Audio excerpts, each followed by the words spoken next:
Zoom and boom, every pony. What is going on? It is 7 o'clock on the East Coast on Tuesday, November 14th, and we are live. It is episode number 11, the double one of According to Spiky Dash. Spiky Dash here with you. It is so good to be back with this show after a long hiatus as well. Of course, we just got the FFSR back last week, and now we are back with this show. Usually, we try to do this one every, once or twice a month. Usually, we're smack dab in the middle of the month because a lot is going on at that time, whether it be pony related or otherwise. But kind of like episode 10 in a way, this episode tonight is also going to be very much mainly pony centric because there's a lot going on right now in the MLP world. A lot to cover, a lot to discuss in this video. So there's really only one non-pony thing I'm going to really discuss. Just a quick breakdown. I will start off by recapping the final episodes of season 7. I just watched. I'm actually just started watching them and I tweeted about it just about an hour and a half ago. And all I can say was, wow, what a way to end probably one of the better seasons, not the best season we've had of the show thus far. So I'll talk about my thoughts on those episodes. Excuse me. I'll also kind of give you guys kind of my top 10 episodes of the season. And it was, believe me, it was very tricky for me to narrow the list down to a top 10 and even rank them. I had already kind of had a thought in my mind of what my favorite episodes were of the season. But it was very difficult for me to really kind of break them down and narrow them into a top 10. But eventually I did. So I will share that list with you. Do a little bit of movie talk. I know I broke down the whole scope of the movie back in episode 10. I want to appreciate you guys all the views of that video. Not like a lot of views, but more than usual for this. So I appreciate you guys for checking that video out, for my thoughts on the movie and the pony related stuff and that. So I appreciate all your guys' views. So thank you very much for checking that video out. And again, even if you've seen the movie, if you've seen it by this point and want to check the video out, please, by all means, please check out episode 10 because it really gives my true thoughts on the movie. So again, thank you to all who have viewed that video. So we'll talk about that a little bit. I'll explain this now on the wall, the cool story behind that. The only non-pony thing we're going to talk about in this video is the Indiana Pacers. I'm going to talk about them a little bit. Their new look, how their kind of new era has begun. Not great, but certainly not as terrible as I thought it would be. At the very least, entertaining. So I will talk about that a little bit. And then we'll talk. We'll kind of close a little bit with convention talk. We'll talk about some conventions that are unfortunately coming to an end, but there are also those that are just starting up and those that are still going strong, and also talking about Winnie City and basically how this basically the reason this series started was because I got inspired by my first convention going to Winnie City earlier this year, and we'll talk about what they're thinking and preparing out for WCPC 18. So we'll talk about that as well, and then we'll have one more kind of surprise at the end. So please, if you watch anything in this video, if you don't watch the whole thing, if you at least watch the ending, because you'll be surprised, believe me. Okay, so lot to dissect, lot to discuss, lot to talk about in this episode, but let's start with the last few episodes of season 7. And again, I've just been so impressed by the job that everyone at Hasbro, everyone at MLP FIM has done on this season. This truly has been one of the more entertaining, fun, compelling seasons to watch. It has been, I don't know, it would be like maybe say like everything we've asked for, but it's probably been maybe that and more. You know, it's given us just so many awesome storylines and awesome characters and you know, just cool stuff. And I've just been so impressed by this season. So of course now being in the hiatus is kind of rough. It always is when you're in the hiatus before you get to season 8, because anything in your mind, oh, what's going to come in season 8? You know, what can we look forward to in season 8? But I will say this, you know, while the finale of season 7 was not my favorite finale of all time, it would, you know, that would probably have to be, you know, either maybe, you know, season 5 or season 6, which, because there's more recent in my mind. And with Starlight, and, you know, okay, can I admit this also when referencing the Starlight? I've worn the Starlight Glimmer. I really have. I honestly, again, when I first Starlight and when that whole thing with the finale went down, it took me a long, even at the beginning of season 6, after she had been reformed, it took me a long time to really, you know, warm to Starlight Glimmer. Because it's because of the fact that, again, and I mentioned this in the movie review, because she had to let go of her past. It was so much dwelling on her mind that she also couldn't forgive herself. And so it was also hard on me to kind of forgive her for her misdeeds. But throughout the course of that season, and even more so here in season 7, she learned from it. She has definitely grown so much, and I now have more respect for Starlight than I ever did before. And again, that's why I make the comparison to Tempest and why I like her actually right out of the box, because I don't think her past is going to harp on her as much as Starlight, but that could be, you know, if we see her, you know, that's for me the big question going into season 8. Is the movie going to be canon into the show?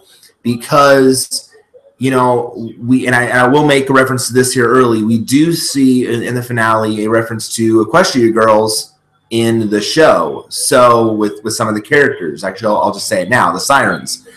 So it's, and actually Hasbro did mention that I think someone asked at one of the panel at one of their other conventions, when did the movie technically take place? They said, well, it takes place between the finale of season 7 and the beginning of season 8. So that in a way kind of makes sense, but then it makes you, you know, wonder. So I have a lot of questions in season 8, maybe kind of a wish list, if you will.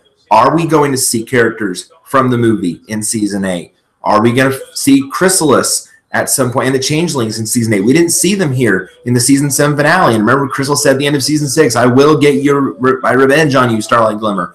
Are we going to see them in season 8? Are we going to learn more about Scootaloo at some point in season 8? I have different things. You know, what role now that the legends are staying behind, what are they going to play, you know, a role here in season 8? So there's a lot of questions still to look forward to for season 8, but we should also take time and really reflect on how great this 7th season truly was and has been. It has been a season really to remember, and for many different reasons. There were a lot of highlights from the season, and I'll mention that when I talk about my top 10 episodes of the season. But there have been just some very cool moments this season. But in my honest opinion, to me, Starlight has kind of been, pun intended, the star of the season, because she has just grown from the very first episode, Celestial Advice, to now. It has just been a completely different character, and I really, you know, I admire the people who do the character development. I admire the job that Kelly Sheridan does as her voice actress. She does a great job. I mentioned her because I took the guest of honor panel survey today, or the guest of honor survey today for PonyCon 18 in Winning City next year. And I actually included Kelly Sheridan because I thought it'd be cool to meet her. Of course, I put Ashley Ball in there because I want to meet her so bad because hello. I think I put Bill Newton in there who voices Bright Mac and Pharynx, and then I put Jason DeLine in there who voices Rainbow Dash's dad, and I put Kelly Sheridan in there. So it's just been so impressive the job that they've done on her character. So very, very cool. So let's talk about these last few episodes. Episode 24, Uncommon Bond. I can relate to this episode because the reason why is because, sometimes you feel like, in this case, like the third wheel. You feel like the outsider. You feel like you're not getting the attention that you think you should be getting. And I could totally relate to that. So, but at the beginning of the episode, we see Starlight again being the focal point here. Yay. And she's apparently waiting for Sunburst to come back to visit. So we didn't, you get to see Sunburst again. It had been a while since we had seen him. But it was nice to see his character get some more development there. So he is coming from the Crystal Empire, where of course he has a major role. So the two hit it off, and and Starlight's all excited about because they want to do all these old things. They want to do we can do all our old games and our magic and all we used to do.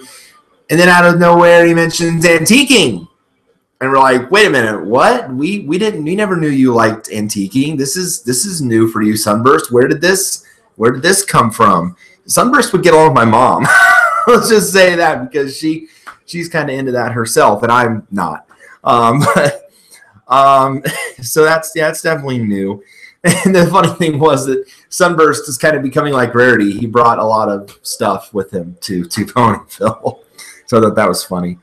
So they're in this antique store, and Sunburst is showing Starlight all these neat relics. And we then see Princess Twilight, and it's like, hello, Twilight, nice to see you here. And she mentions, though, that normally when I come here, I'm usually the only pony here too. I'm usually by myself. I'm alone. But interesting point on this. It wasn't. Does anyone actually? Is that antique store kind of a come as you go? Like there was no pony in there that was like a shopkeeper or a caretaker or anything like that. Which I found very interesting. I'm like, is that just like a come as you are, come and go kind of thing? I didn't get that. But anyway, so she mentioned, oh yeah, when I'm here, I'm usually the only one here. So then of course, Twilight's mentioning all this old stuff, and of course Sunburst is geeking out over this because he's nerdy, because he likes all this stuff. But what I thought was cool was we were getting more legend references, because Twilight points out that there was a original equestrian map on the wall. So now we're getting these legend references, and I'm, and at that point I'm thinking to myself, okay, I got to come out and say it. The legends had to be in the finale. They just, they have to be there. They have to. We've seen them all season long. These different, with the flashbacks and storytelling and and all this and stories and there has to be some kind of tie-in with these legends. And thankfully later on I found out I was right. But I noticed something else. Twilight and Sunburst getting along great. They're oohing and eyeing over all the relics, and Starlight is in that third wheel position. She's just like smiling and waving like smiling and wave, like in the background. Hey, I'm still some pony here. Hi. She's just now in the background, and she's completely left out. And I'm thinking in that moment, believe me, Starlight, I know how you feel. I've been there. I've done that. I know how you feel. I've had to be in stores with some of my friends that I'm not very fond of, like like Bath and Body Works and Bed Bath & Beyond and all these places, yada yada, and these clothing places I don't go for, and I feel kind of like a sore thumb, and I feel like I don't belong in these places. So I could totally relate to Starlight there. And Sunburst actually, though, being really smart, he kind of starts to pick up on it. He's like, you don't have to pretend to like all this stuff. You don't have to pretend. But Starlight kind of hides. He's like, oh no, I'm totally fine.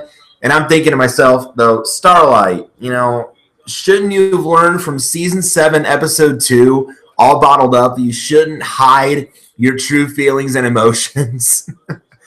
Remember how that turned out? Yeah, the answer is not very well. So I'm thinking, no, don't hide it, Twilight. Let him know how you feel. But of course she doesn't. And even when they go back to the castle to view even more relics, you know, Starlight just isn't digging these relic central festivities of Sunburst and Twilight.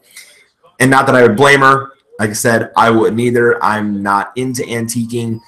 My mom would take me to auctions all the time. And oh, and by the way, I know my mom doesn't watch this, but happy birthday, Mom.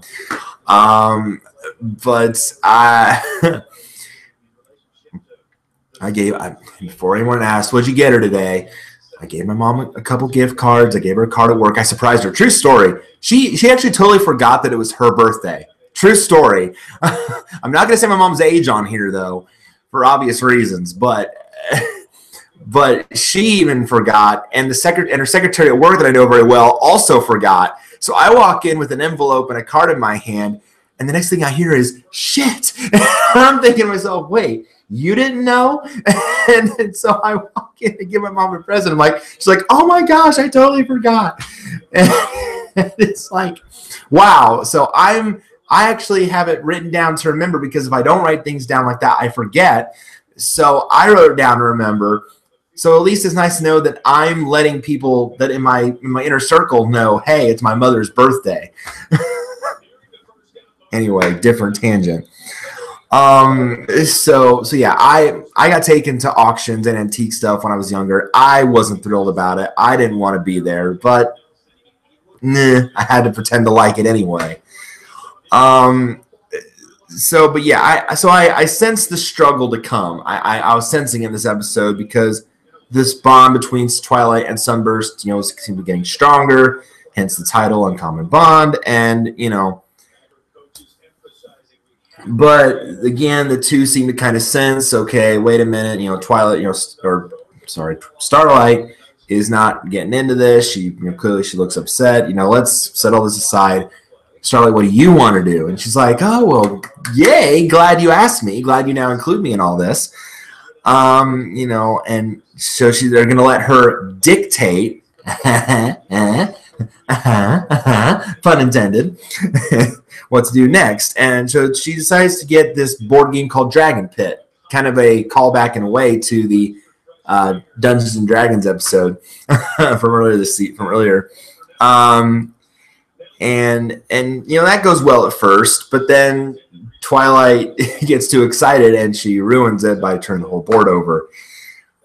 And also they were still laying a lot of like the references to Old Ponish in this episode. We've heard that reference throughout the season too. So I'm thinking at that point, okay, again, it's got to be a tie-in into the finale as well. So later on down the line.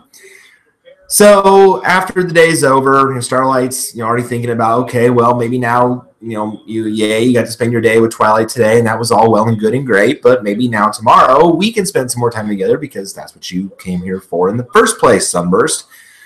But it's still on Sunburst's mind. He's oogling, oh my gosh, I can't believe how much in common I have with Twilight, and getting to the Princess of Friendship, and, you know, oh my gosh, you know, I didn't think I had that much in common. You know, it's but then he really lays one on. He says, it's the most in common better than any pony in Equestria. Ouch. Starlight's heart, spear, insert, twist, turn, pull out. Ow. That had to take a blow to Starlight's psyche for her to hear that. I mean, in that moment, I heard that line, I'm like, ooh, that hurt me. I mean, it was just like, oh, that's a blow, Sunburst. That's like a punch to the pony gut. I mean, if ponies had a gut. I mean, I don't know where would get. Not gonna talk about pony anatomy, but it was just like, ooh, proverbial blow, and so knowing that she's not gonna get through to him, you know, Starlight just decides, okay, well, you know, he's so bent on spending time with Twilight. Maybe though I can get him if I get him out of bed early enough. I can get him away before Twilight wakes up, and ta-da, the day spent together. So pretty much wakes him up in the middle of the night. Like probably, I'd say maybe if I had to guess, 2, 3 in the morning, probably something like that when it's still dark outside. And, you know, I'm thinking to myself, what do you have planned, Starlight? What are you planning here? Well, she's hoping to spend the day with him without Twilight because, of course, you know, don't want to get usurped, don't want to get in the back. So the first place she takes him to is an apple tree, you know, apple tree from Sweet Apple Acres, you know. And she goes, because of all the apple juice we drank as foals. And he's like, I don't remember that. I mean, well, I do, you know. And it's, you know, I already get the sense this is not going to go well. And then Starlight apparently got apple bucking lessons from Applejack because she bucks the tree so hard. And Trixie falls out of it. Who knew, again, that Trixie spent time in trees? But maybe, you know, again, it's Trixie. Don't question it. So, and then I'm like, wait, is this going to happen again? Is now Sunburst and Trixie going to hit it off? And guess what? Yep, that's exactly what happens. So now these two are doing little magic tricks together, and once again, Starlight Glimmer is reduced to Starlight Spectator. So just continues to be frustrating on her. But eventually, after all that, it's the two of them again, and eventually, you know, Starlight and Sunburst then head down to the Hello Mirror Pool from Season 3, called back to Too Many Pinkie Pies. Didn't expect to see you again, but here we are. And they talk about, you know, how Pinkie did all that, and and Starlight makes the assumption of, well, if we had more clones of ourselves, we could spend all this time of, you know, have 1 year in 1 day. And I'm like, no, Starlight, don't you do it. Don't do it. I know you tend to overthink things, but don't do it. Well, thankfully they don't do it. But guess who else is down there, of course, in the cave area? Maud. Because, of course, you know, because she's studying the rocks down there, of course. And I'm like, and wait. Let me guess. She's going to hit it off with Sunburst, too. Just a thought, just a hunch, you know, maybe, you know, thought out of the blue. Maybe she'll hit it off with them. And, again, that's exactly what happens, because apparently Sunburst dabbles in geology. Again, who'd have thunk? So Starlight finally's like, screw this, and she's just out of there like a lost wheel on a bicycle. Like, she's just had completely enough of Sunburst falling for every pony else except for her. So, you know, and then Twilight notices how frustrated Starlight is when she goes back to the castle. She's trying to relive these moments, and Twilight's like, why would Sunburst, be doing all those things when he came here to see you? And Starlight's like, well, I thought that he was, but then he apparently, enjoys everyone else more than me. And maybe we lost the bond that we had, because when we were young, we did everything together. We did everything, games and the magic, we did everything. And now it's like he's completely, it's like I don't even recognize him anymore. So, but Twilight says, well, you still got magic in common. You still got that enjoyment. And I feel like, Twilight, why did you tell her that? Because that might turn into a problem. Why are you telling her that?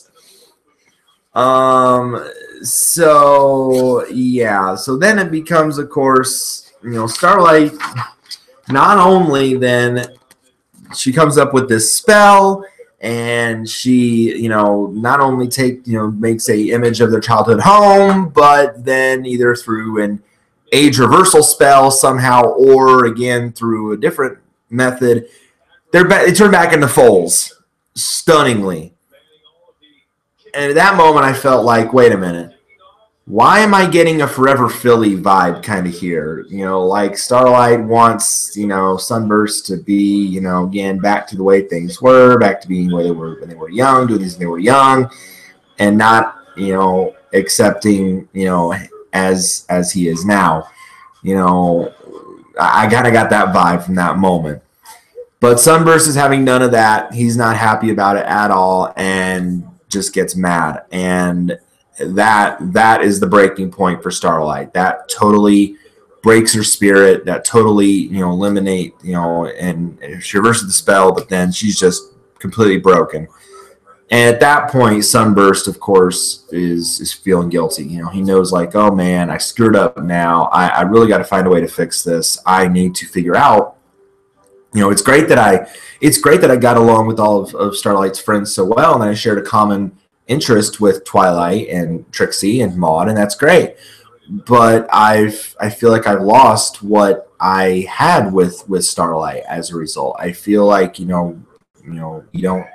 We don't have that, and he has to remember what made him and Starlight bond in the first place. So he tries to get advice from from his three new friends, from Twilight, from Trixie, and from Maud, and they share, of course, how they became friends because for different reasons, but he's got to remember in his mind what made us so special, what connected us, what brought us together, and formed our friendship. Well, eventually he figures it out, and he makes this really cool life-size version of the game they used to play. And he says to her, I didn't want to become foals and go back to when we were young, but I figured we could make a life-size version for all of us to enjoy. And that was really cool. I liked that moment. So. And and first Starlight was surprised at that, but then she eventually warms up to it when she opens up a trap door under Sunburst. So that was really cool. So that was a nice ending. It was really cool. Really liked this episode. I thought it was really neat, and it was just very well paced and had a nice lesson in it.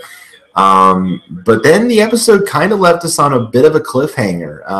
Very, very interesting that it kind of led into the finale a bit because, Sunburst mentions that he bought this barrel when Starlight is talking to Sunburst and Twilight in the castle, and she says, "I really like that barrel that you have." And Sunburst says, well, actually, it's a blind. It's what's in the barrel that I bought. I mean, the barrel is nice, but it's actually inside of it. It's a blind buy, and I don't know what's inside it until I actually look in it. And lo and behold, then he gets back on the train back to the Crystal Empire, and he opens up the barrel, and there's a black book in it.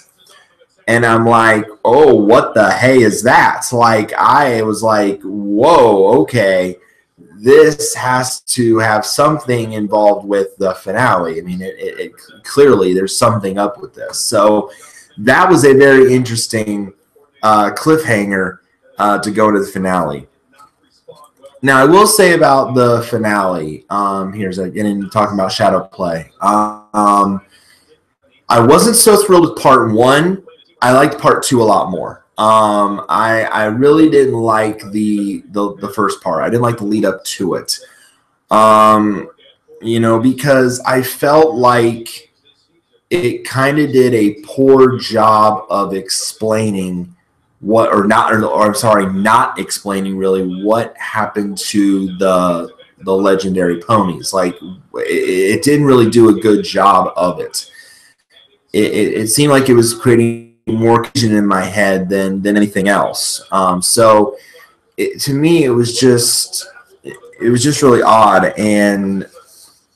But I did have some pre-thoughts going into the episode. With that title being Shadow Play, and again with Hasbro mentioning that the movie took place between the season 7 finale and the season 8 premiere.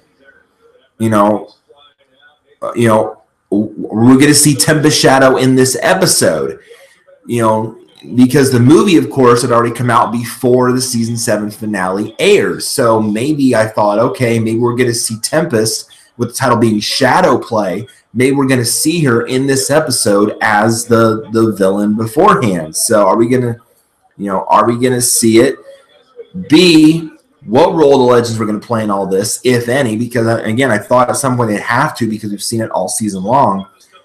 Oh, and C, what the heck does that book mean? What the heck, what is this book? What is, why would it show it at the end of that episode before the finale? Why, what is its significance?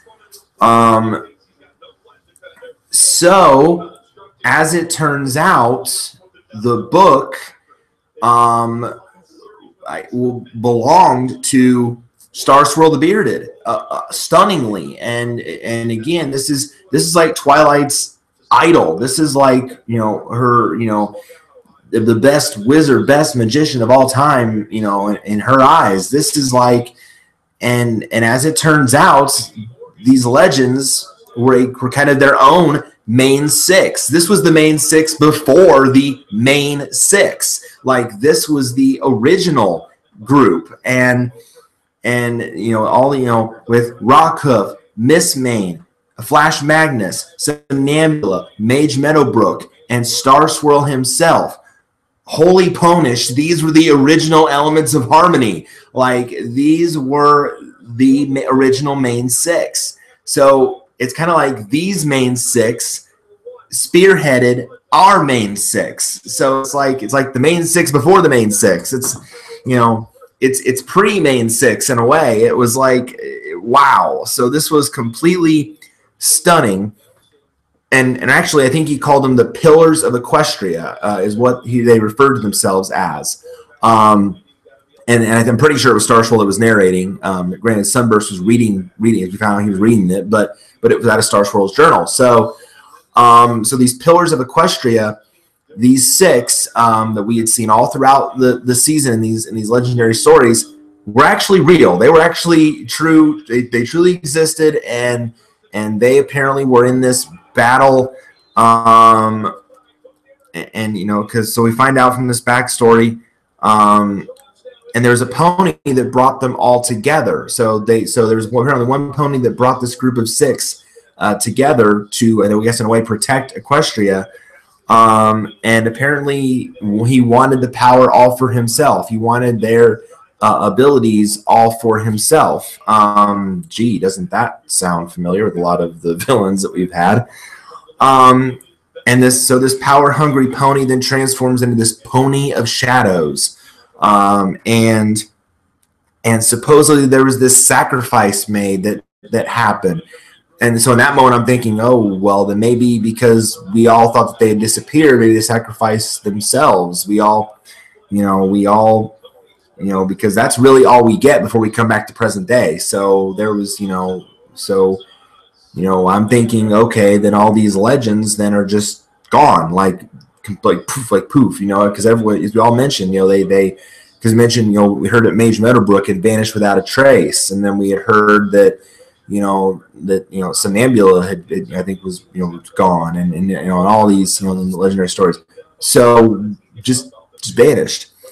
And then we see, of course, Sunburst reading it in that black book. So apparently, again, they put the pieces together. This book is Star Swirl's journal.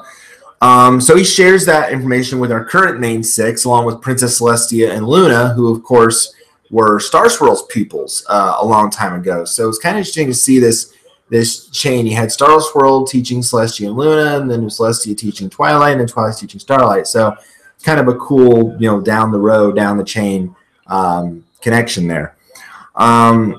But again, so it makes me think in that moment, though, what does that have to do with now? Like, what is, and I'm sure we'll find out later on in the episode, but what does this have to do now with our present day situation? Why are we, it's a great discovery, don't get me wrong, but what does it have to do with now? But of course, our current crew finds this fascinating and, of course, hard to believe at the same time. And Applejack brought the fact, wait a minute, so you're telling me that they were real? These ponies actually existed. And I'm thinking to myself, AJ, you told the story of Rockhoof. I would think if anyone thought that they were real, it'd be you. But she was just as surprised as any pony else that they were real. And believe me, we were all stunned. And then of course, Twilight volunteers like, well, what if we research this? What if we dig in a little bit? What if we dig deeper into this a bit and really find out, more about, what happened here? So, and then of course that gets Sunburst all excited, Sunburst, don't ever change. And here's that research word, the reading and the rereading and the rereading, and all this geekiness from Sunburst was just funny. But this goes on, this research, goes on for 3 whole days, and they're no closer to discovering what happened to Star Swirl and the other pillars. They're really not finding any answers. But but then a surprise to everybody is it turns out, Starlight actually maybe, doesn't actually speak Old Ponish, but at least can read some of it. And so she's able to decipher it, and they figure out, they determine, at the base of Fall Mountain, we, our last stand. We took our last stand. It's like, oh boy, what happened here? What something clearly happened that, it changed everything. What caused this? So they find this area called Ponehenge because, pony puns. And they find this area, and they really don't find, but they don't really find much else in it. It's just a bunch of rocks, centered around in a pattern. That's really all they find. They don't really find much else. But they're just about to give up, and then until Twilight sets the book down on one of the stones, and sure enough, the book lights up, and it looks like Starsfurl comes out. But it's not actually Starsfurl. It's just a hologram. It's just an image. So, and then actually they all 6 of them show up, and these images on their pillars, if you will. But then that also shows this pony of shadows that they were taking on. And it's like, oh no. But this is just really kind of showing our group what happened all those years ago, and it's just showing, what happened. And Starscroll makes this comment: "We didn't come here to defeat you. We came to contain you." And I'm like, contain him in what? Like that's Hasbro, that still doesn't explain anything. That doesn't explain what happened to the Pony of Shadows and to the Pillars. That doesn't explain anything. That's teasing. What that is. That's teasing, Hasbro. And I'm teasing. That's a tease. That's a dirty little tease that they did there. So that's why I didn't like this first part, because they teased it, and I didn't like that at all. But maybe, again, they kind of have to, because we got a whole lot of episodes to cover. But eventually, even after seeing all that, Twilight thinks she's got it figured out, and with a little more research, Twilight thinks she's eventually figured it out, and she comes to the conclusion that they, being the Pillars, sent the Pony of Shadows into limbo. Like they used the Pillars and what they had to open this portal between two worlds, and they put it into limbo. But again, that still doesn't kind of explain. It doesn't explain their status. Okay, they're in limbo, but it doesn't explain, are they alive? Are they dead? I mean, what? That still didn't explain anything. So it was still kind of frustrating. It still didn't explain what happened to them. So apparently they have to put a portal between worlds to figure out where this limbo is and where it exists. And as Starlight points out, that hasn't exactly gone over very well before for her. But here's the thing about being in limbo: time stands still. So no time really has passed for them. In reality, it's been 1,000+ years, they mentioned, but for them, time hasn't really changed. So, maybe that might explain that they could still be alive, but I don't want to believe it until I actually see it. But, and Starlight also starts to see it. I have this fear that this Pony of Shadows is also going to be involved somehow. I'm going to try to decimate past, present, future, whatever the heck it wants, because it's evil. And I didn't like that. And now the map is doing something. Now the cutie map is getting involved. So now it starts to do something. And so, because they mentioned, well, if maybe we can get them out of this limbo by finding, because the book mentions that they have these artifacts that are important to each of them. And it's like, okay, well, now where do we go to look for them?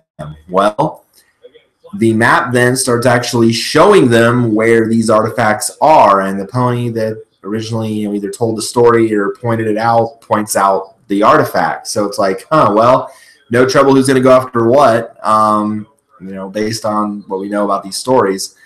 So then it's artifact hunting. Oh, Sunburst Boy just probably love this. So along the way, they each one obtains these artifacts, and each of our main 6 in the process kind of shows off their own element of harmony in a way that really makes them great, which is really cool. Applejack gets to show off her super strength while getting Rockhoof's shovel. Rarity shows off her generosity by cleaning up the garden and getting Miss Maine's flower. Rainbow Dash gets Flash Magnus' shield, but at the same time they have to fool Garble, the old red dragon, because he's actually gorge surfing on Flash Magnus' shield. So Spike then has to beat him in a race, and then before he challenges Rainbow to race up the hill, but then leaves his shield behind because Rainbow's loyal and smart like that. And let's see, and what else? And then Pinkie Pie gets the headband that Samantha was wearing from the drain of the ooze, and Daring Do's up there in this episode, so that was cool. And Fluttershy getting the mask of Mage Meadowbrook, with Cattail's help, with Flash Bees, but all at the same time showing her kindness by helping some animals along the way. So very, very cool that all that happened. So they each got their artifact, and so that's complete. But Starlight now is kind of starting to have second thoughts about all this. She's kind of like, I hope they knew what they were doing. Were they doing the right thing in all this? I'm not so certain, but Twilight is very, bent on this. She won't take no for an answer. She's so focused on saving these legends and saving her idol in Star Swirl that she's not listening to any pony else. So they put all the elements on the pillars and does its thing, and lo and behold, bam, it worked. All the legends come back. They're out of limbo. But it did it. I didn't think it would do it, but it did. But of course, as Star Swirl then points out, guess what? You brought back the Pony of Shadows because, hello, it was also in limbo too. Did we totally forget about that, Twilight? Did you totally space on that fact that, oh, by the way, yeah, you even mentioned it, that they had to put, not only had to put the Pony of Shadows in limbo, but they put them, and Applejack even said they are stuck there too. So by bringing them back, you brought the Pony of Shadows back too, you ditz. I mean, did you not? I know Twilight's not a ditz, but her mind was so clouded with the fact that, oh, I got to save my idol, that she didn't listen to reason. Voice of reason being Starlight. Who would have ever thought that either? So now we have not only brought back the Legend 6, the Pillars of Equestria, but we have brought back Bruts. This episode brought to you by Bruts. we have brought back the Pony of Shadows, who we still don't know really anything about. So now we have to figure out how to defeat this Pony of Shadows with the legends here. And again, the question in my mind, who is this Pony of Shadows? What is the backstory? Because there's got to be some backstory with this. We have to know what the story is here. Well, clearly this dark pony is not messing around, because it quickly destroys the rock pillars and Star Swirl's journal in the process. So now the banishing thing won't work. So now they're pretty much stuck with dealing with this thing somehow here. Oh, and Star Swirl's magic here isn't working. So big shocker there. But luckily, Twilight and Starlight step up, and they also, jump in and protect Star Swirl with their magic, which was cool. But this Pony of Shadows is still going to be on this mission to find these dark places and get power across Equestria. So really now it's up to our main 12, well, main 14 if you count Sunburst and Starlight, to try to get this Pony of Shadows back in the limbo. And Star Swirl, of course, is not all that happy that his spell got tampered with even after 1,000 years.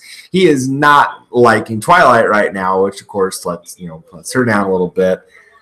And then it's like they're back in the castle, and so they're wondering about the map, trying to get around, and Rarity mentions the cutie map, and Starswell's like, huh, I've seen this magic before. It looks familiar. And then he, shows, and it shows the Tree of Harmony. And I'm like, wait a pony picking second. Wait a minute. So the map and the castle are connected to a seed that the legends planted. What the fuck? That's fucking awesome. I mean, that's literally awesome, man. And it's like, just like I thought, the elements of harmony came from them. They were the original elements in their own way. They would call themselves pillars. They kind of led to the elements of harmony we have today. OMG, this is awesome. But then they find out, in order to really banish this pony of shadows, they would have to sacrifice the elements of harmony, and the legends would have to go away forever. Ooh, that's kind of a tough go, isn't it? Twilight's can obviously take that really, really hard.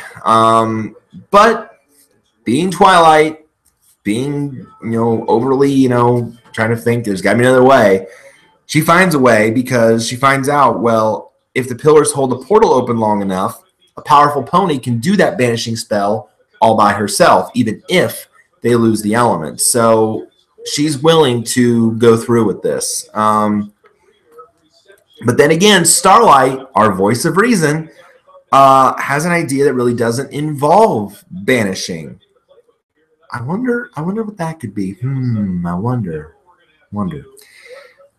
Twilight, though, is trying to put together a spell to make it easier for this to happen, with the banishing.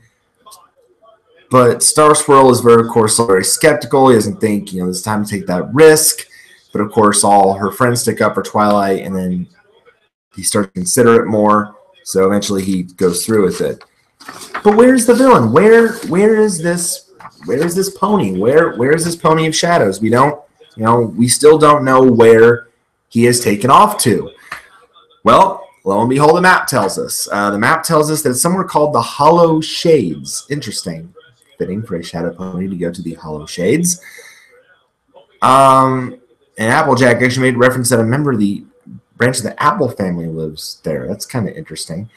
So they all intend to go there, but Starlight is still trying her hardest to get out this thought that, wait, maybe banishment isn't the best idea. And I'm thinking again, wait a minute. Is she going to pull a Twilight? Is she going to do what kind of Twilight did for her back in season 5 in the finale to show her that friendship is the best way? That that's not the talking. I feel like this is coming. Is the student finally going to outshine the teacher here? That's kind of what I thought. I kind of get that sense. So everyone else then is preparing for the battle, but Starlight is having none of this. So she's going to do some research of her own, but actually she gets that from the pillars. She gets that from the other main 6. And we get this story of what happened with this pony of shadows, and why you had to have been friends once. What happened? And Rockhoof tells us the story. And what? The sirens. What? Wait, what? The sirens are in this story? What? EQG in the show, into canon, officially merged. What the buck? So apparently this pony that brought them all together, kind of led them, was their leader, led them into battle against the sirens, and the pillars are able to send them through a portal, probably to EQG.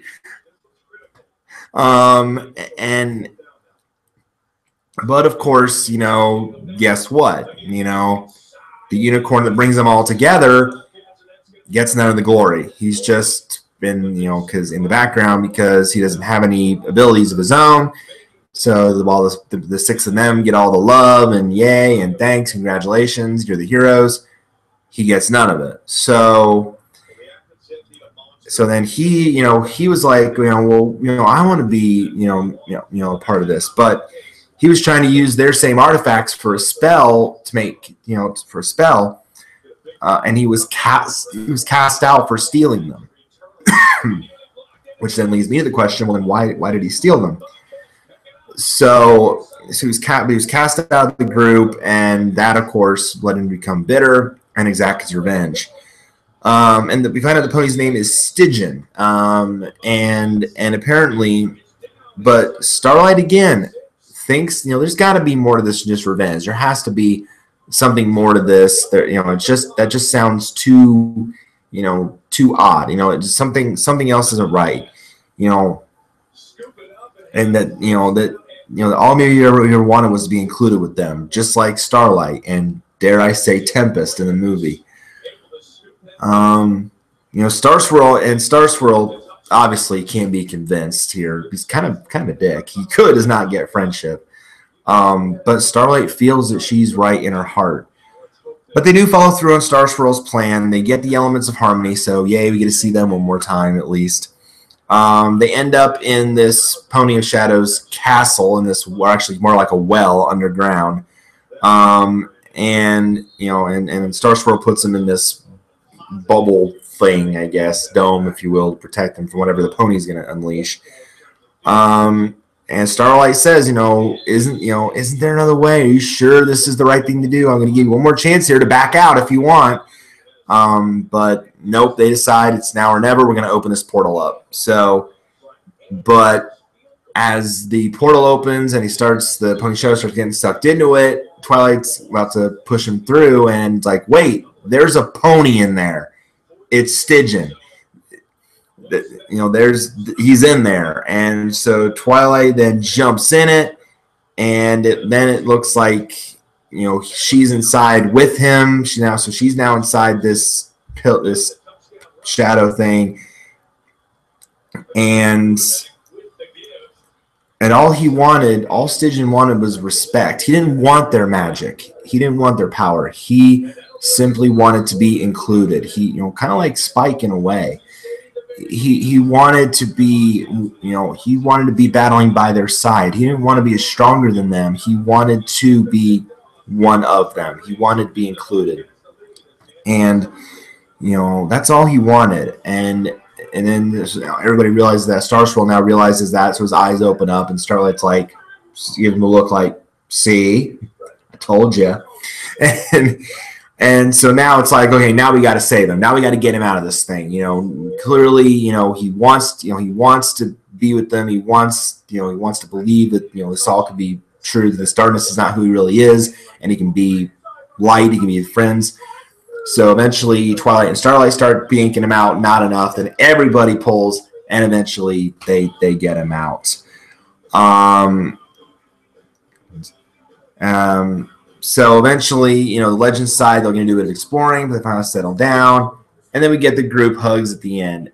And I will say this. I watched this finale twice. I watched the end. Actually, I watched it twice from reaction videos from Apple Geek and Blank Slate. And I watched it both. And both times at the end, with Twilight and Starlight hugging each other, I cried. I'm not going to lie. And I don't think I've ever had a season finale make me cry. But again, it just goes to show the connection between Twilight and Starlight, how much Starlight has grown. I thought that was so cool. So I was like, all I could say through tears was, yay, Glimmy. That's how it was, is all I could say. So it was just so great. So very, very awesome. Very, cool way to end the season. Cool in that regard. So very, very much enjoyable. So for me, top 10 episodes of the season. These, to me, again, are my own personal opinion. They can very much differ from your list. But for me, these are the ones that I'm going to really remember this season for a number of different reasons. Again, it was very, very hard to narrow this list down into a solid top 10, but that's actually what I did.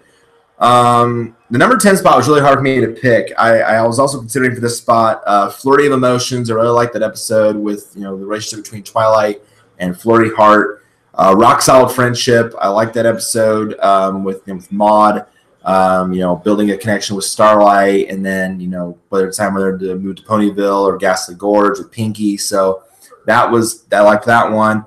Another honorable mention was Hard to Say Anything, the episode with the CMCs, and then Big Mac and Sugar Bell and Feather Bangs.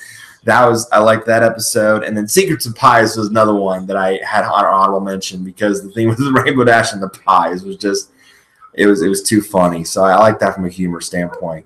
But I put it number 10, Once Upon a Zeppelin, because, again, Twilight's parents, I didn't really remember ever seeing Twilight's parents beforehand. So this is really, for me, unless I totally forgot an episode, this was the first time I really remember seeing them. So it for me was just kind of an open door to that. And then seeing, everybody else, and then Star Tracker being an honorary family member with Twilight, and Princess Cadence there, and Shining Armor, and then the sickness gag, the running gag there, and Iron Will being back. It was just a fun episode all along. I really enjoyed it, and it was just neat from all that perspective. So I put that one at number 10.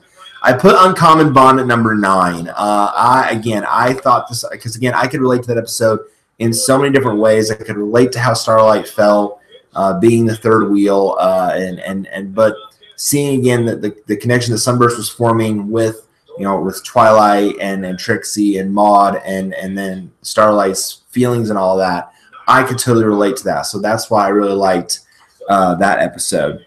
Number 8, It Isn't the Main Thing About You. And I was really debating whether to put this episode higher on the list, but I realized that I liked some more episodes more than this one. But this one, to me, really stuck out because, again, it's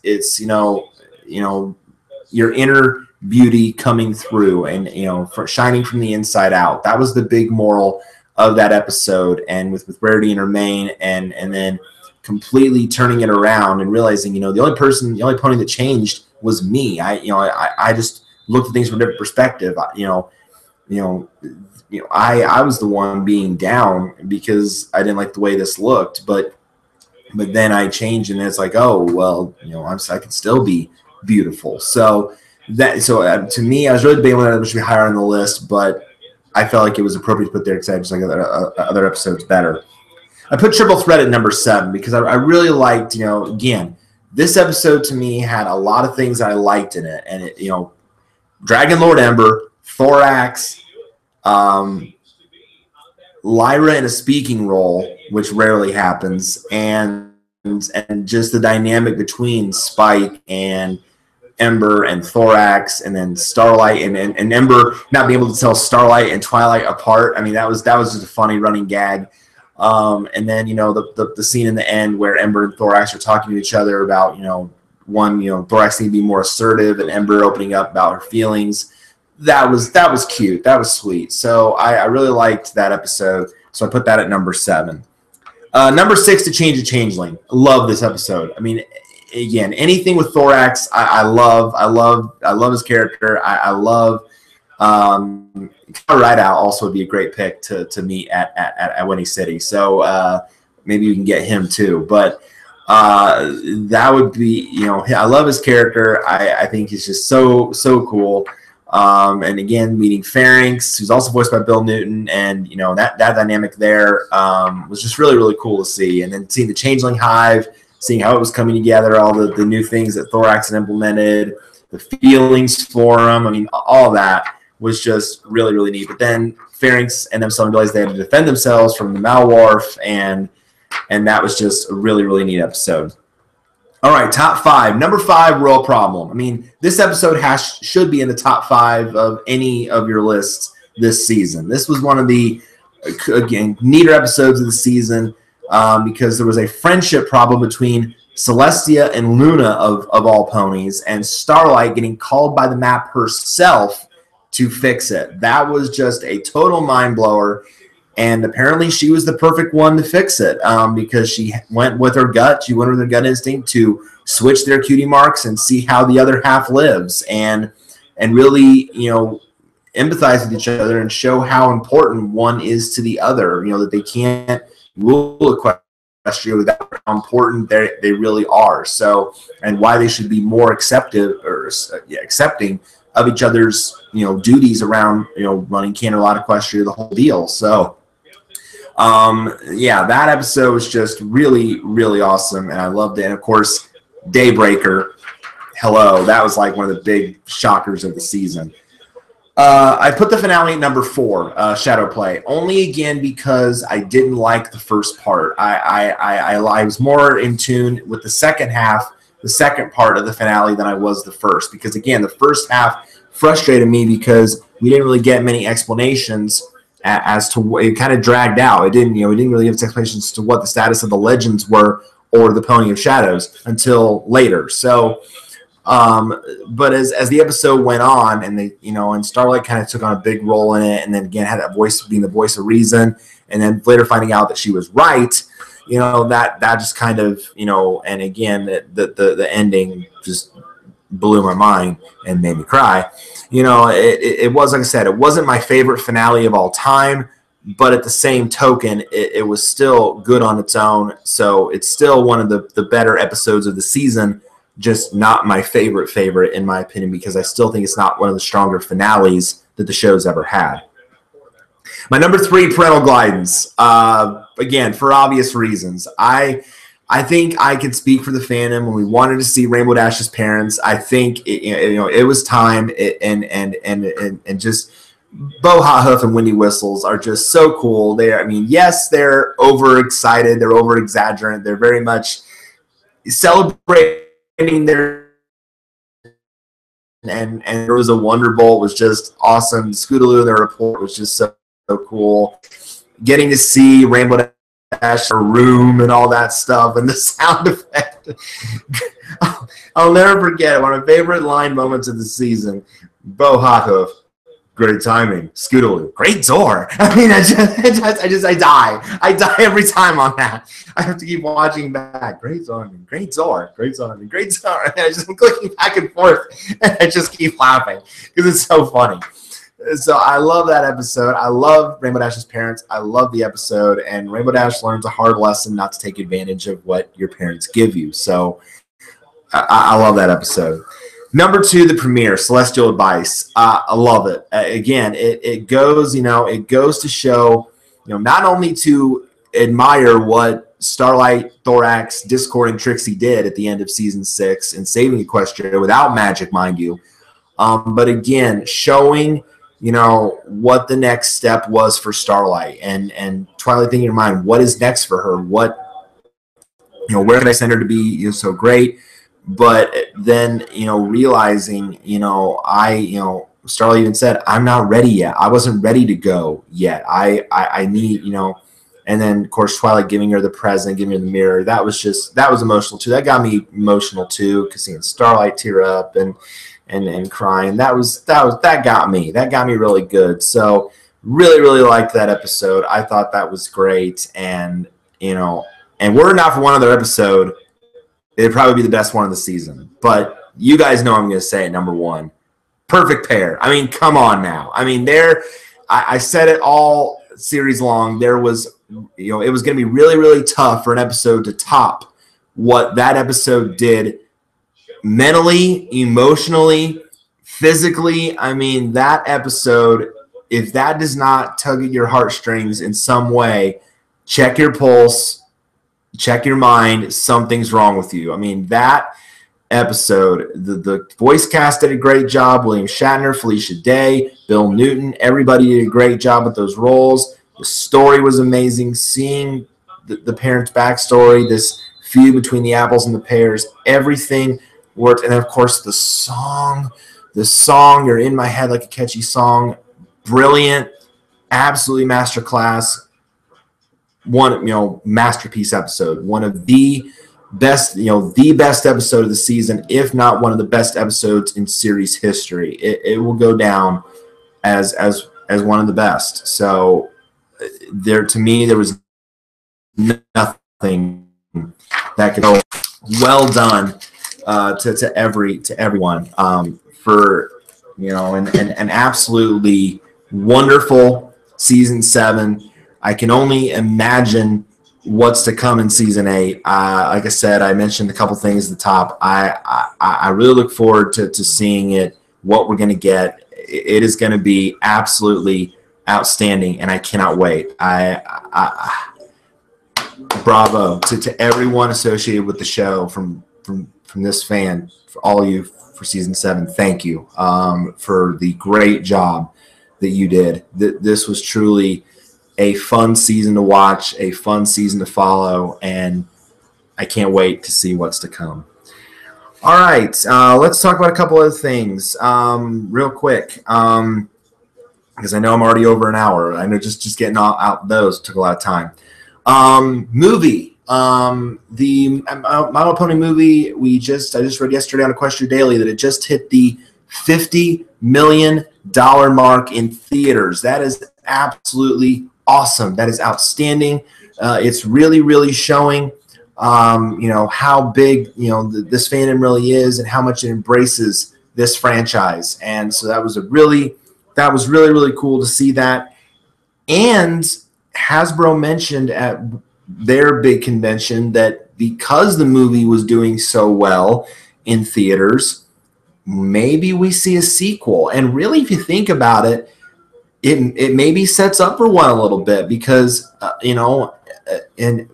but again, that kind of hinges also on, are they going to make the movie canon into the show? Well, we just saw they brought the Sirens from Equestria Girls into the show in canon. They've brought Sunset Shimmer into Equestria, granted in Equestria Girls, but they've done that.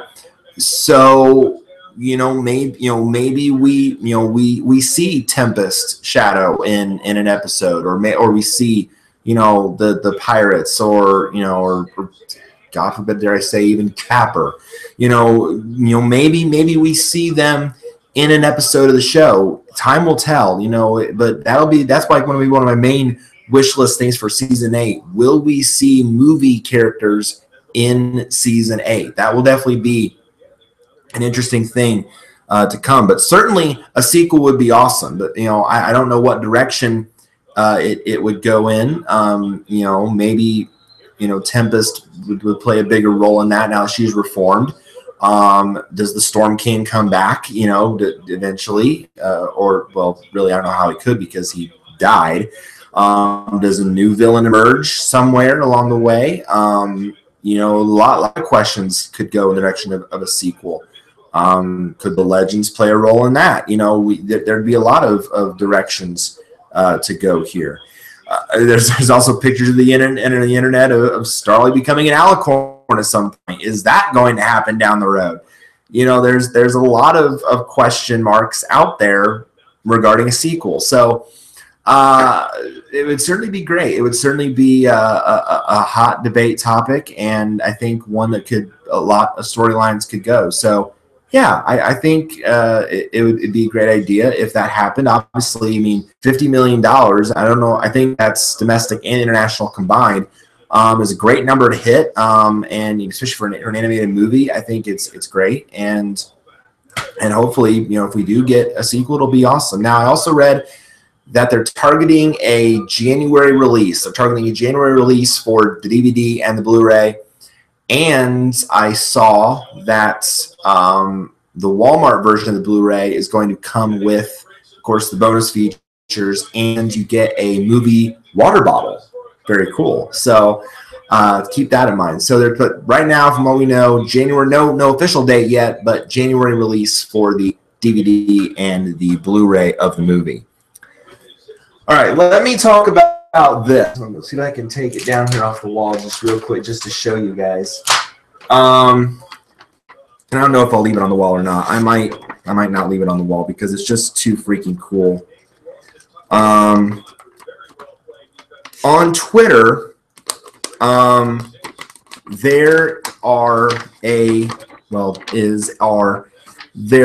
group of people who actually take on the roles of the ponies in Equestria. They're called the Twitter ponies.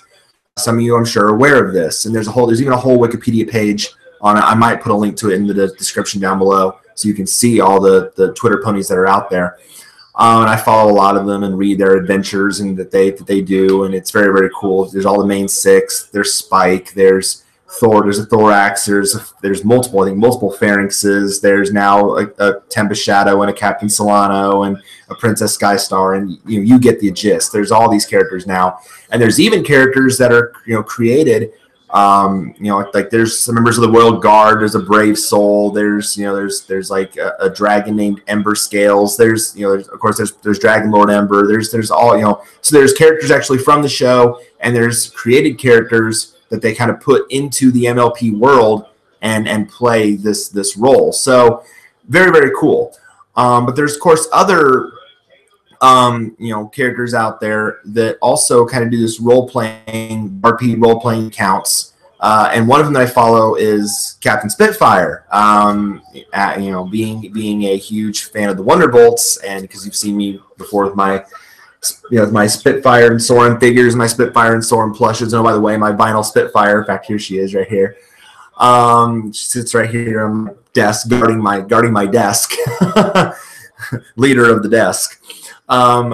So I follow this account on Twitter, and it's basically, again, it's what you'd expect from a Spitfire account. She's sharing stories of, being captain of the Wonderbolts and, teaching the new recruits and leading them and all that.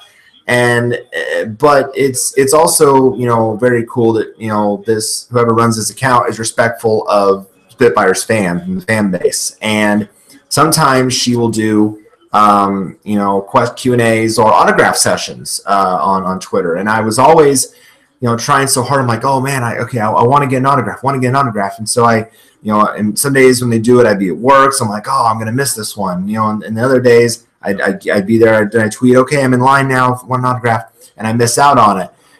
So I think it happened a couple of weeks ago where it finally happened. I'm like, oh yes, okay, here we go. I want to be in line again. And then finally Spitfire responded and said, okay, who do you want the autograph made out to? So I said, well, make it out to Spiky Dash. And this is what I got. And oh my gosh, this was so cool. I thought this was the neatest thing. If you guys can't read it, it even says to Spiky Dash, and it says, never quit being awesome. So she even knows my hashtag on Twitter. If you guys see my Twitter bio, I go by two big mantras in life. They're my hashtags in my bio. One is never quit, and 2 is live with passion. And because again, it's I'm not a quitter, and I'm always passionate about things. Never quit being awesome. So she knows me. Okay, that was just that. I'm like, that was so cool. Thanks for being a fan, Spitfire. Awesome. I love this. This is really, really cool. So it's the closest thing I'll ever get to actually meeting Spitfire, but I thought this was really neat. I just think, oh, this is so cool. So geeking out a little bit, being a fan, it's kind of like, again, meeting the voice actresses and the actors at the convention at Winnie City last year, like meeting Kathy Westlook and Rebecca and Lee Tokar and Claire and Ian. This is like actually meeting a pony, the closest thing. So I thought this was really neat. This was just so cool. I loved it. I love it. So thank you to whoever runs that account. Again, thank you Spitfire for doing that. So awesome. Let's talk a little bit about the Indiana Pacers. Again, this is the only non-pony thing I'm going to talk about in this episode. I like what I see. I'm not going to lie on that. Certainly the team is not off to a great start right now. I think we're now 6-8. So good, not great. But that, again, kind of what I expected. I didn't expect us to be competitive out of the box. But I will say this team is entertaining for a lot of reasons. They can score a lot of points. But again, defensively, some things need worked on. Not great in that regard. But if they shoot the ball well, they can be fun to watch. Victor Oladipo has been an amazing acquisition. He's on pace to score, I think, 30 points plus, average that in a season. And I think only 2 other Pacers, Paul George and Reggie Miller, have ever done that. Average 20 points. And Oladipo's on pace to do that. So great acquisition there. Domantas Sabonis has been a nice force off the bench. It's nice to see Darren Collison back. So he's doing well again. It's good to see Lance playing well as always. Miles Turner, when he's healthy, has always been good. Just a lot of these guys are still doing really, really good things in this offense, and at the very least, it's an entertaining team to watch. Certainly this year, I'm going to try to get down to a couple of Pacer games. I'm really hoping to see them in person live. Especially considering I've got a new Pacer jersey coming soon on the way, new custom mascot jersey with Boomer on the back. I also got custom jerseys on the way for the Ontario Reign, the San Jose Barracuda, a couple of my AHL teams that I follow on hockey with Kingston and Frenzy on the back. So lots to look forward to there, but I really hope to get to a few Pacer games this season, hopefully get to a few Fort Wayne Common hockey games this season too. So lots to look forward to there. All right, convention-wise, we're starting to lose some of our conventions, and that is very unfortunate. But here's the thing: it's not really a sign that the fandom is on the downslope. I don't think it's just a fact. It's just a fact that conventions are very difficult to run when you don't have the attendance, when you don't have the resources, when you don't have the finances, when you don't have the time. I mean, I even seen that. I saw it firsthand at Winnie City. The people that run these conventions, Charlie and Charlie Worthley and Vivid and everybody that runs Winnie City, it takes a lot of manpower to run these conventions, and you really hope everything goes smoothly. And so this year alone, we've seen the last BronyCon, which is the biggest convention in Canada. We saw the last Nightmare Nights in Dallas, the one themed around Halloween, and now pretty soon here we're going to see the last Equestria LA and Los Angeles. So we are slowly starting to lose some of these conventions, but again, it's not because people think, we're losing these conventions. It's not because the fandom, I think, is on a downslope. Far from it. With the success of the movie, the success of the Shoya line, and all that. It's not because of that. It's just because of the fact that you need the place to hold it. You need the resources. You need the financing. You need the time. You need the manpower. You need all of that to make a convention work. And while it is tough to see these conventions go, from what I've read on Twitter, people are just, they're wanting to send these out with a bang. They're wanting to remember the good times. They're wanting to really just, it's like I saw the big shrine at Nightmare Nights on Twitter with the big picture, rest in peace, with all the artifacts. Everyone just remembering the good times about these conventions. So to these conventions, I say just thank you. Just thank you for all that you did for the fandom. So thank you to BronyCon for what you did. I mean, Canada, again, you wouldn't think, it being a big popular, but it was the biggest Brony convention in Canada. So thank you for all your years of dedication and support and putting on great conventions. Thank you to Nightmare Nights in Dallas. One of the guys on Twitter that I follow, DM71, is head of security there for many years, and he's a fun account to follow, to tweet, because he's also sometimes talking with Captain Spitfire. So follow him, give him a follow on Twitter as well. But so thank you all to Nightmare Nights for all that you do and all that you did, and all your memories as well. And thank you to Equestria LA for all your memories and all that you did, and everyone associated with that as well. We'll take the memories, and we won't forget them. But there are still, but even if we're losing some conventions, there's still a lot left, and there are new ones coming in. Canterlot KC in Kansas City just recently started up this year. There's still the ones that like BabsCon in San Francisco, I believe, is still going to go strong. TrotCon is still going to go strong.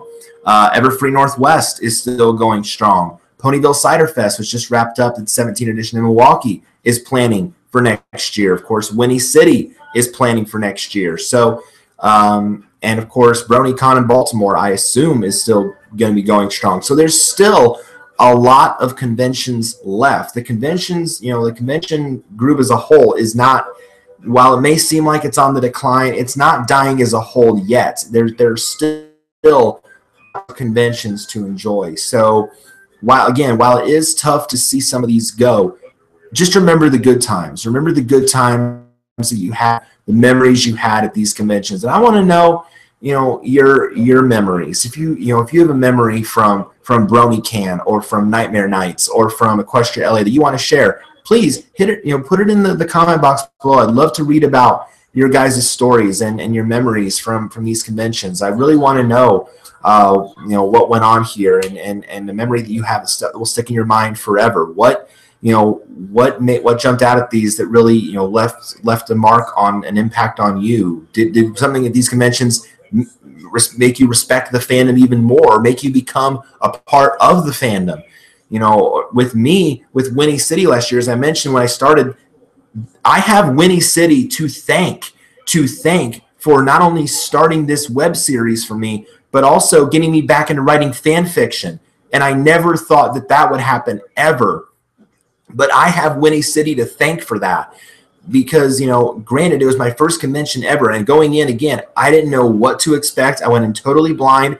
I didn't know what to expect. But, oh, my gosh, Winnie City has totally opened, doing this series, having more and love and respect for this fandom than I ever could have imagined. And and meeting all those great people, and now meeting people that I now I don't really get to see much, but at least I chat with on Twitter. I retweet Charlie's tweets every once in a while, and Vivid Syntax and fellow bronies like Blue Streak. Gosh, who else? Blue Streak, Serendipity, Lachlan O'Neill, Brony Network. So many others that I can't remember right now, but just thank you for part of my life, and again, everyone I met: Kathy Westlook, Rebecca Soycat, Lee Tokar, Claire Corlett, Ian Corlett, Nor Mermaid, Black Griffin,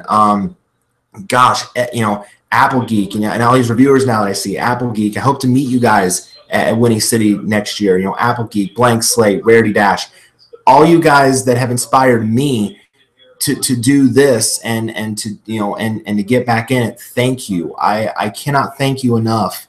Kind of like Starlight. It is I amaze myself at how much I have grown to really respect and love this fandom over time. And I honestly could not have done that without that experience at Winnie City. And so again, I thank you. It has truly been mind-blowing to me. And I don't think my friends and I would have been, had the more closeness that we have without this show.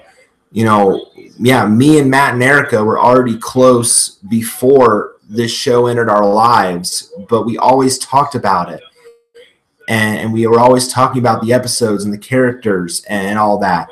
And then Nate, who had never seen an episode in his life, says, I can't stand the fact you guys are talking about My Little Pony this, My Little Pony that, and I'm totally lost.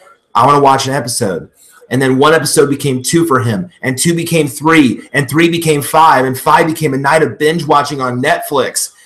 And now he's a full-on brony. And then he gets married to Sarah, and then gets Sarah hooked on it, and Sarah's a full-on Pegasister. We are now our own main 5. We now, go to this convention and look forward to it every year, and it's only made our bond stronger. So I'm getting emotional now. I cannot thank everyone that I've met in person, whether I talk to you on Twitter, whatever, everyone associated with this fandom that I have met in some way. Thank you. I cannot thank you enough.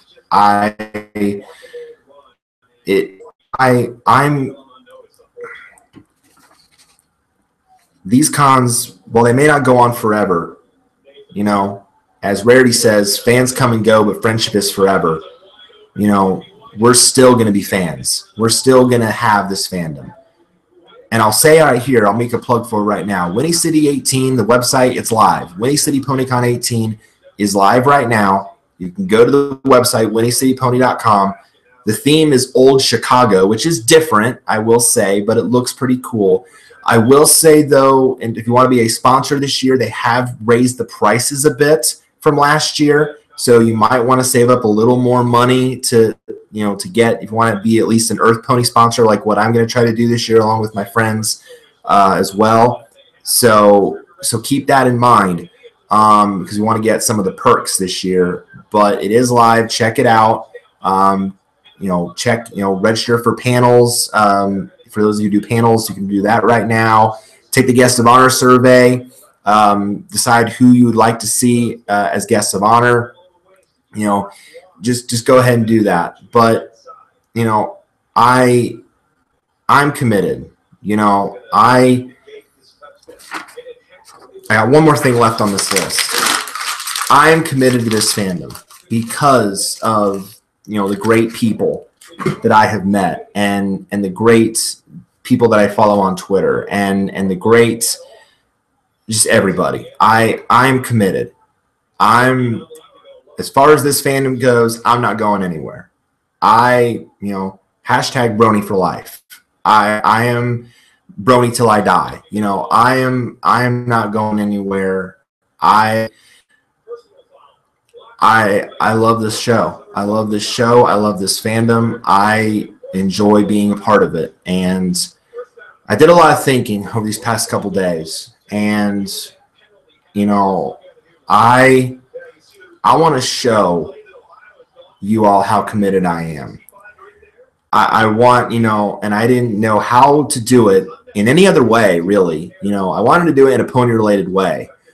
And, this is where it might get a little bit crazy. But, ever since I started this channel, I've had moments, let's just say. The countless bloopers that I have on the stock report, that could be moments in and of itself. The Iowa fiasco on Tracking the Madness, yeah, that's a moment. The Winnie City, kicking off this series with the Winnie City recap, that's a great moment. But we're going to have a moment tonight. We're going to do something. I'm going to do something pretty crazy. It might seem like that on the surface, but I want to show how committed I am. So with it being fall and with it, doing something in a pony fashion, I felt there's no other way to show my commitment than doing this one thing. I'll be right back. Ugh.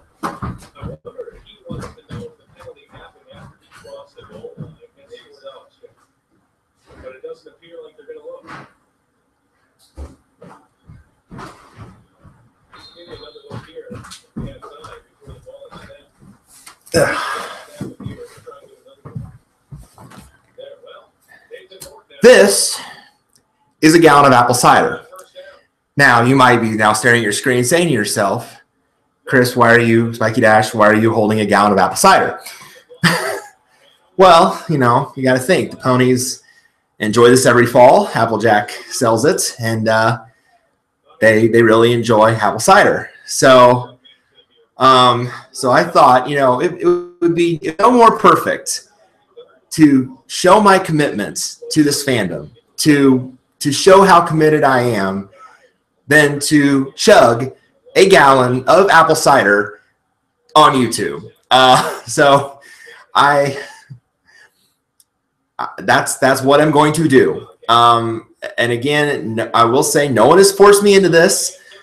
No one said, hey, you have to do this in order to be in the fandom. No one has conned me into doing this at all. I completely thought of this on my own accord. No one has dragged me into it. I bought this yesterday and refrigerated it overnight because it goes down better cold, believe me, than it does warm. So I'm going to do this to show my commitment to this fandom. This is the Cider Commitment Challenge. I have a trash can on standby just in case I do upchuck. I haven't eaten anything tonight, so I don't think anything will come up if I do, except cider. But I'm going to do this, and so I guess, what do I toast to? This is a toast to everyone I met at Winnie City, to the bond that I have with my friends, and the bond that we will get stronger every day, whether through this show or not, to everyone who, from the fandom who follows me on Twitter, that I interact with, to all of you who view and subscribe, to just anyone I impact. This is for you. This shows how committed I am to what I do, to being a part of the fandom. This is for you. Oh, and to Starlight Glimmer. Oh, gosh. I am totally outside my mind, but all right. Here we go.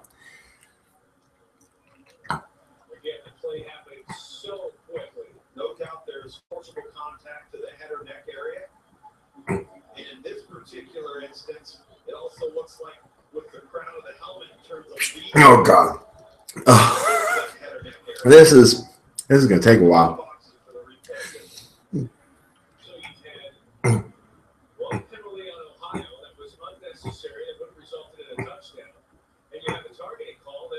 Oh man! Oh, it goes down so smooth.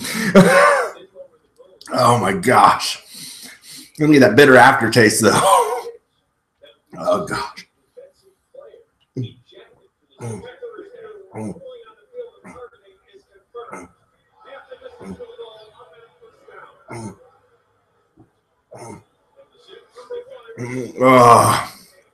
Oh man. Oh gosh. Oh, it's worse as we get closer to the bottom.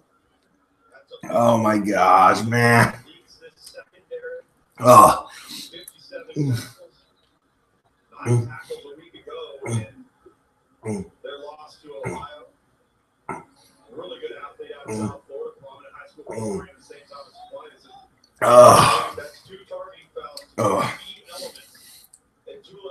Oh, so smooth, man.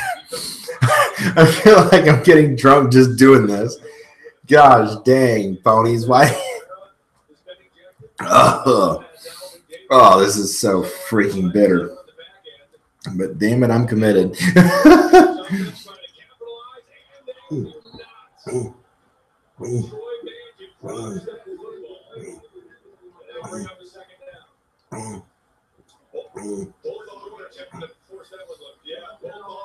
Oh. Every time I do that, it's like, oh, there's so much more to go. Oh, golly. I'm going to have to go to the bathroom tonight. Oh, my gosh, man. Oh, talk about straight no chaser. Oh, my gosh, man.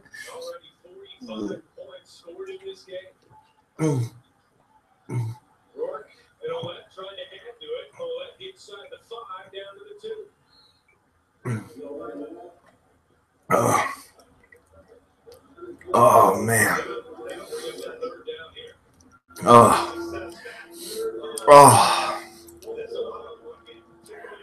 I'm sorry, tummy. I apologize in advance. Oh my gosh, this is like, oh. Look how much is left. This is crazy.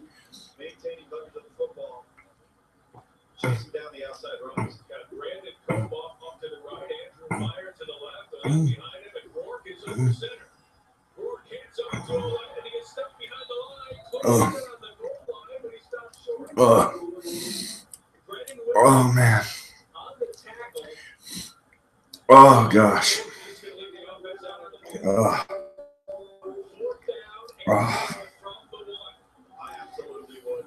Oh man.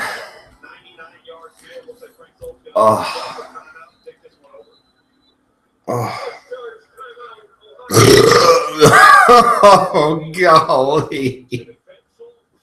Okay. That made room. Oh, damn. Oh, my gosh. Oh, shit. I'm sorry. Oh, man. This is like, ooh. Okay. Maybe if I hold it a different direction, I don't know if that'll make a difference.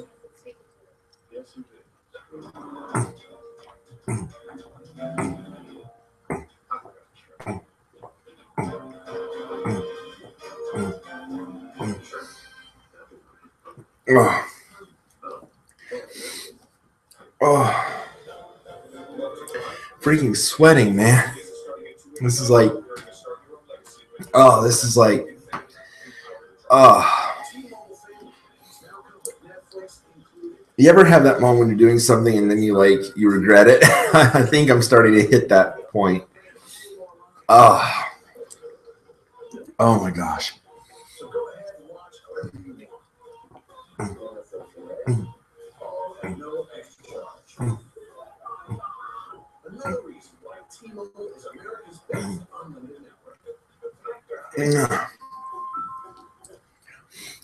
All right, I think I'm getting close at least to halfway. Oh. Oh man.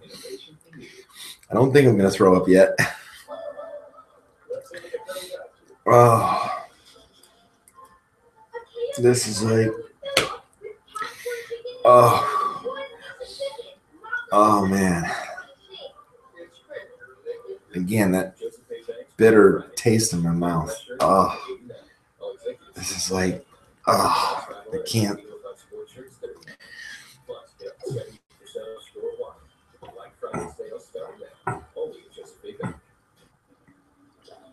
Welcome back to Akron, and after the timeout, Frank Solich just started over. It says we're going to just guarantee some points here. At least you would think so. With the right leg of Movie Turbos. Oh my gosh. It's just, oh, it's so bitter.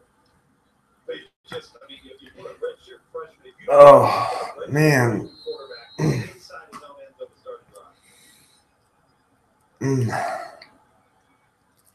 Well, at least I'm getting my 100% daily requirement of vitamin C. Oh, man.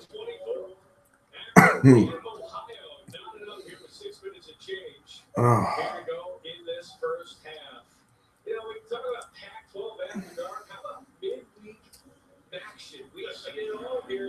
Oh, all right. Oh my gosh. All right. I don't know if I can do it straight from the carton anymore, because it's really, if I do that much this time, it might take its toll. I don't know. I might do it in shots. I don't know. But damn it, I'm gonna finish it somehow. Oh, this is like.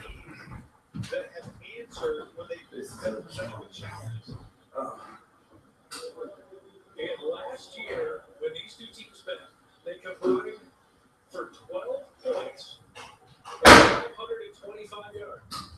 This year in the first half, with 6 minutes to go in the first half, 448 total yards. It's like, I don't care how I have to do it, but I'm going to do it somehow.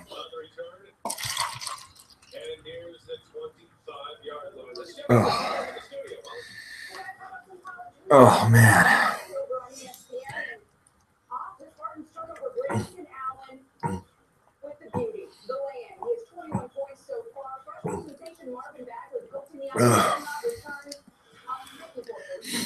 Oh. Oh man. Oh, I'm really starting to think this was a bad idea. Oh. Oh man. Oh. Oh man.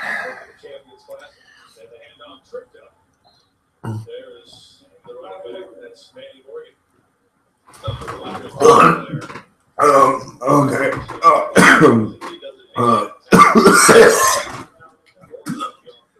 All right. All right. I know when to quit. Okay. Oh my gosh.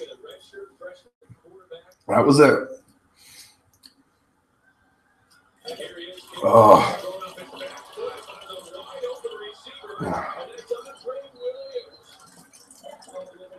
Oh, for sake. Well, I got about halfway through. Oh, fork. Oh. Well, I at least attempted it.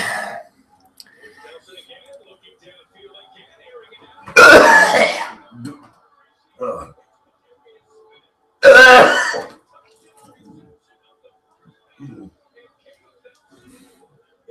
Oh.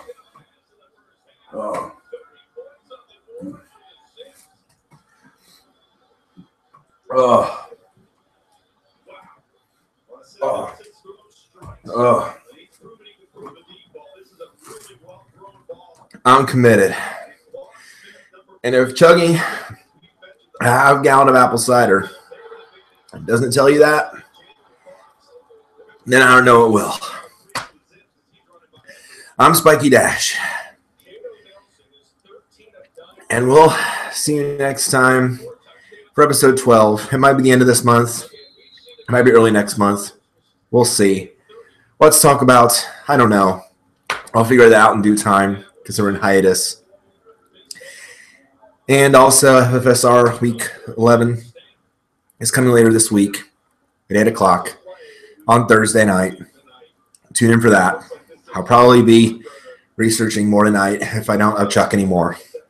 Thank you guys for watching. Thank you guys for tuning in.